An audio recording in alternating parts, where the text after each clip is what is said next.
Good afternoon, everyone, and welcome to the Narcotics Anonymous Primary Purpose Group YouTube channel out of Kamloops, British Columbia, Canada.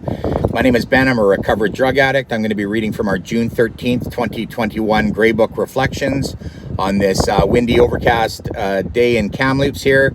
The program works a miracle in our hearts. We become free to move about without compulsion or guilt. Grey Book, page 18, chapter 2, lines 23 to 26. One of our members stated step 7, 8, and 9 is where our hearts start to recover. They go on to explain that love, forgiveness, and kindness for others stem from this part of our bodies. The beginning quote from our Grey Book states, "We become new people.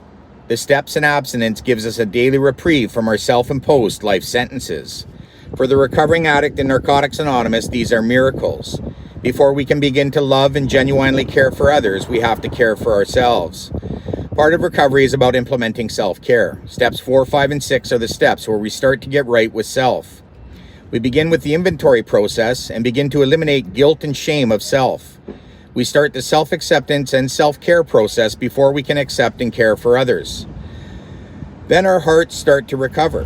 From here stems feelings for others. Our guilt, shame, and remorse transfers into acceptance, love, patience, and understanding. We start to walk with our heads held up high, and it's not because of pride. We are free to be the people we were meant to be before we got sick. We're able to look at other people in the eyes because we are free of guilt, shame, and compulsion. Today, we are capable of feeling and showing empathy for others. Our hearts are free to love and forgive, but more importantly, to show compassion. We live in steps 10, 11, and 12 on a daily basis in order to maintain our spiritual condition of abstinence and active change of ideas and attitudes. In this moment, through living the spiritual principles of Narcotics Anonymous, our hearts are transformed. We become loved and loving people.